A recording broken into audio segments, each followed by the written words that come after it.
and welcome to Myth Monsters. My name is Erin and I'll be your host for these little snack bite-sized podcasts on folklore and mythical monsters from around the world. These podcasts focus on the actual cryptids, folklore and mythic monsters from global mythology, rather than focusing on the full stories of heroes and their big adventures. I'll also be dropping in some references that they have to recent culture and where you can see these represented in modern day content, so that you can learn more and get as obsessed as I am about these absolute legends of the mythological world. I'm very excited for the winter season to truly settle in. I've got candles going every night, feels a bit cosier. I've been binge watching TV in my spare time at the moment, so I'm definitely feeling those wintry months are starting to sweep me away into the season. The hua hua season, in other words. This week, though, we're heading over to Hindu mythology for the first time in a long time to talk about a legendary beast from not only Hindu mythology, but also the Hindu religion. Yes, the weird and wonderful Avatar of Shiva, Sharabha, is our deity this time. Before we start, I must add that I know this show is called Myth Monsters, but we very often cover things that aren't monstrous. And when it comes to religious figures, unless they are very literally perceived as evil, I hesitate to use the word monster at all. However, I am conscious that the show title does not change, so please do not take this as me demonising a creature from a religion. It's just not an average normal being. Thank you for listening to my PSA. Please carry on with your episode as normal now. So, what is Sharabha? They are a singular beast from Hindu mythology and are typically described as just huge, and I mean taller than elephants huge. They are also a hybrid creature with the body of a lion, giant bird-like wings and claws, and elephant tusks. Sometimes they're known to have 8 lion-y legs. In some stories, they are also known to have a bird's face or lion's head. However, it really does depend on what story you're reading. Most importantly though here is that they are, as I mentioned in the passing intro, an avatar of Shiva, the Hindu god of cosmic destruction and transformation, making them one hell of a big deal within Hindu mythology and religion, and explains the whole godlike powers, hybridness and enormous size. As well as this, they're always surrounded by divine fire or divine radiance, which blinds the being, not literally, but blinds you like the low sun on a winter morning that requires you to put your sun shield thing down. This mythical beast is also known as the ultimate bouncer, who finishes arguments between gods when they go too far or take too long. They are immensely fierce and terrifying to look at even for gods, and shut down any chaos in the heavenly realms pretty sharpish. In regards to powers, Sharabha was said to be immensely strong, about 8 times stronger than a lion and more powerful than an elephant, as well as being able to jump across a whole mountain valley in one jump. However, Sharabha's strength physically is nothing to the mental strength it has. Their main power is control, and that's mostly over divine chaos, as their mission in life is to calm down another mythical being, Narasimha, a half-man, half-lion divine avatar of the god Vishnu, god of creation and balance. And why would the avatar of the god of destruction want to stop a mythical beast of creation? We'll get into that story later, but as a hint, sometimes even chaos gods know when to stop, and sometimes creation gods get a little bit carried away. Speaking of which, how did this creation of a destruction god deal with us? Pretty unbothered, honestly. Sharabha has absolutely no interest in humans. It's realistically a cosmic being looking after world balance, a kind of regulator of the gods. Don't get me wrong though, I think seeing a giant lion with elephant tusk, bird wings and 8 legs would have me at least believing I was on something, or I died. I'd at least wet myself a little bit. You also definitely couldn't hurt it in any way.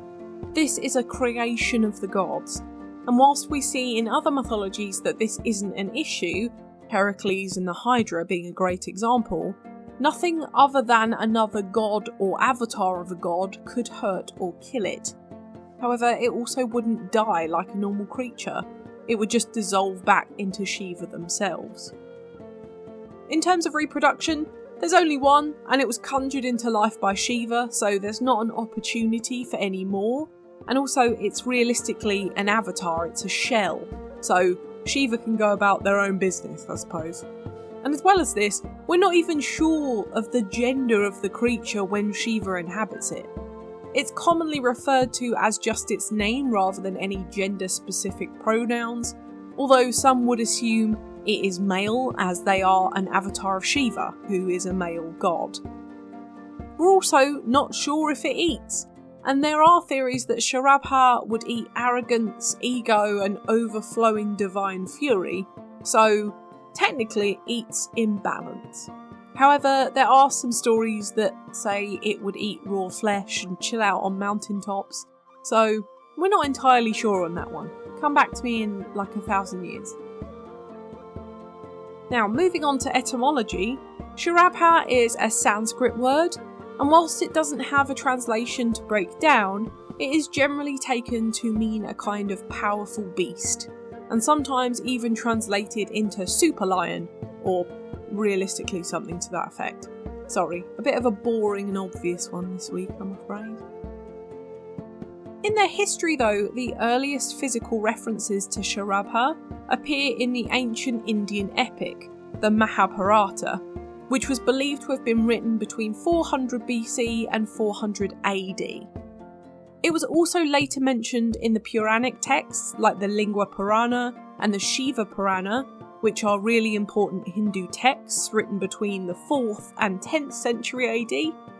Interestingly too, Sharabha was mentioned in the Jataka tales, which are Buddhist texts written in the 5th century, where they were an earlier incarnation of the Buddha himself.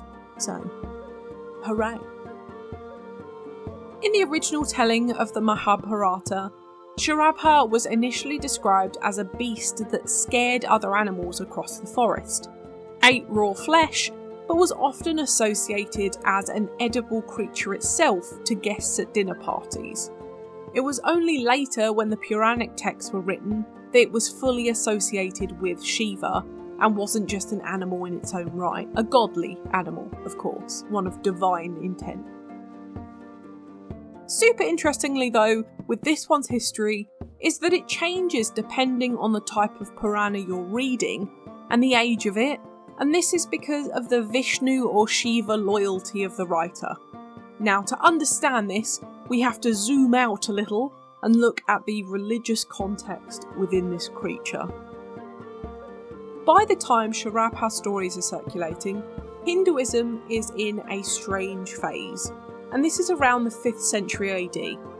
The two major deities, Vishnu and Shiva, are developing large and devoted followings. Vishnu is the preserver and creator of the universe, and Shiva is the destroyer and transformer. So these two followings are on absolute opposite ends of the support scales. Because of this, the rivalry with these gods and their followings reflect around anything within the mythology.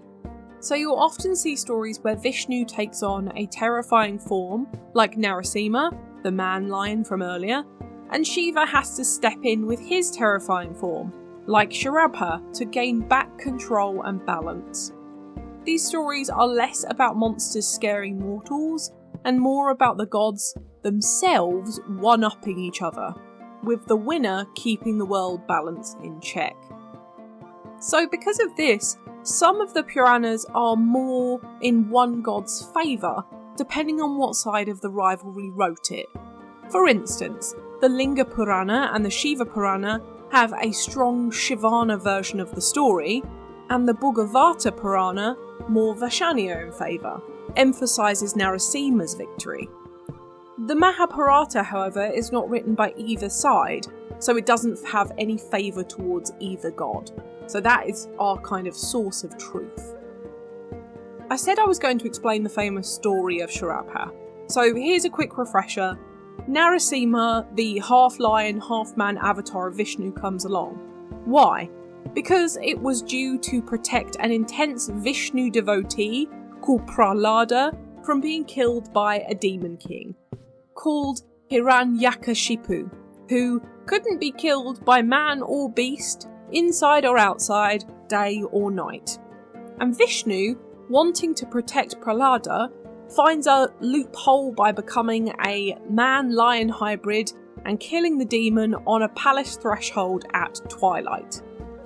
However, Narasimha just doesn't calm down after he's completed this task, and he lashes out at the universe himself. At this point, Shiva intervenes and manifests as Sharabha. Sharabha swoops in, wrestles Narasimha, and finally subdues him, restoring balance to the universe. But in the Vishnu traditions, the story doesn't end there, because they cannot accept the defeat of their god. In some Vaishnava text, it's actually Narasimha who defeats Sharabha by transforming into an even bigger mythical creature called Ganabdarahunda, a two-headed cosmic bird who defeats Sharabha. So, depending on whose mythology you're reading, Sharabha is either unstoppable and eventually overcome, or is overcome and completely stoppable. Either way, creation and destruction come to a balance. So it just depends on who's still standing at the end of it.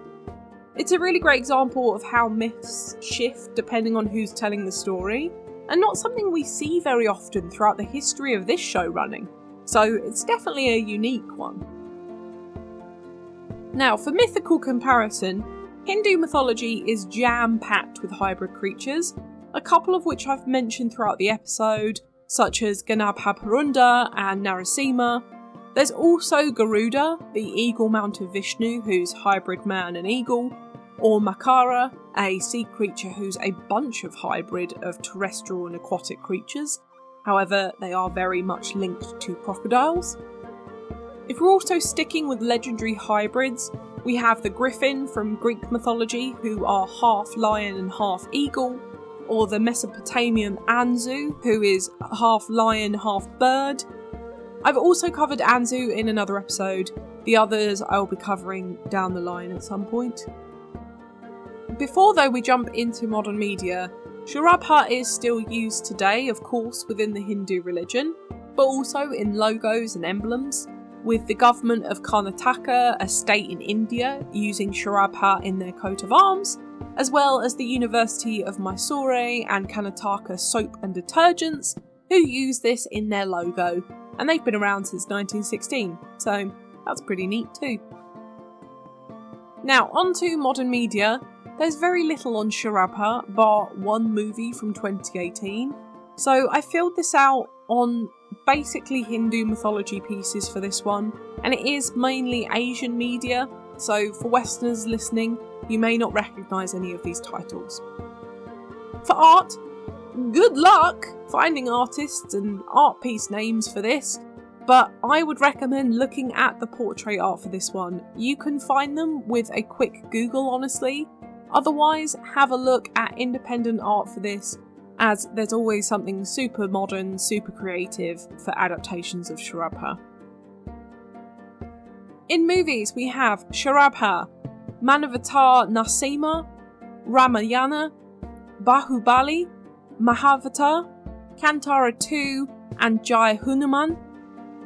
For TV, we have Ramayan, Mahabharat, Vishnu Puran, Namah Shivaya, Jai Hanuman, Shri Ganesh, Radha Krishin, Shrimad Bhagavat Mahapuran, Shrimad Yamayan, Kamafal Datta Shani, Nama Lakshmi Narayan, Shiv Shakti, Taptayag Tandav, and Suraputra Khan. In video games, we have ones such as Raji, an ancient epic, Asura's Wrath, Smite, Uncharted The Lost Legacy, Rama's Quest, Pret and Indian Folklore, Kurukshetra Ascension, Garuda Saga, and Kippur. I'm conscious that there's a lot of Sanskrit in there. I've tried my best.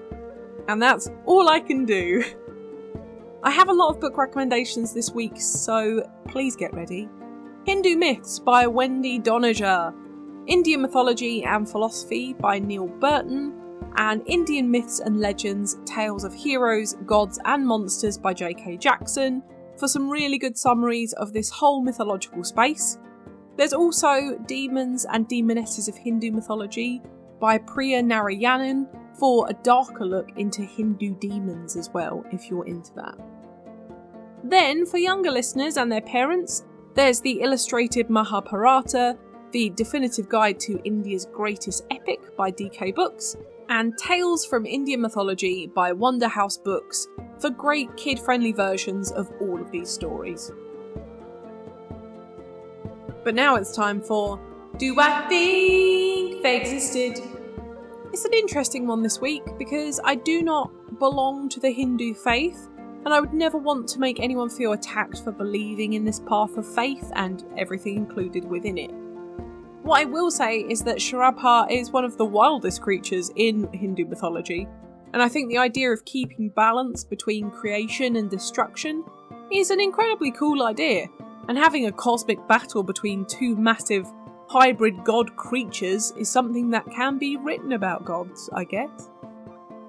I will say, maybe the idea of being a lion with tusks, wings and 8 legs is a bit of overkill on the hybrid front. But this is very typical for godly creations across most mythologies. Have you seen the Chimera or the Sphinx lately? Wild concepts. But we love hybrids, especially to reflect the natures of all of these animals involved throughout mythology. So why not these ones? I say come on in and join the fun, Sharabha and Narasimha. They are very welcome in our hybrid fun club that we have going on at Myth Monsters. I do also like the idea that someone has to check you for your energy and anger sometimes. Sometimes there is even too much of a good thing, you know? Maybe this is a good reflection on us as human beings to maintain our balance with the good and bad. I just wish that I was a massive 8-legged lion beast destined to fight my half-lion, half-man nemesis to put them in their place. But what do you think? Did Sharabha defend the world from a little too much excitement? Let me know on social media, I would love to know what you think about this one. What a truly epic addition to our collection of godly creatures, and you know me, I love a hybrid. I also really enjoy covering religion-based creatures because it gives me a chance to learn more about that culture and belief systems that I don't know much about. So I hope you're feeling as open-minded as I am, especially in a time where there is so much division over what we believe in and where we come from. So that's my little note. Next time we're heading over to the wonderful world of the ancient Greeks and Romans to look at a legendary hybrid monster you should know and love. We've mentioned it in this episode, but come prepared to fight not 1, not 2, but 3 different beasts in one with the Chimera next time. For now, thank you so much for listening. It's been an absolute pleasure. If you enjoyed this podcast, please give it a rating on the service you are listening on. I've got loads of social media for any questions or suggestions on what monsters to cover next, and I'd really love to hear from you. The social media handles for TikTok, YouTube and Instagram are Myth Monsters Podcast, the Twitter is Myth Monsters Pod, and the Blue Sky is just Myth Monsters. But all of our content can be found at mythmonsters.co.uk, and you can find us on Good Pods, Buy Me a Coffee and Patreon if you want to help me fund the podcast too. Come join the fun though, share this with your pals, they might love me as much as you do. But for now, stay spooky, and I'll see you later, vibes.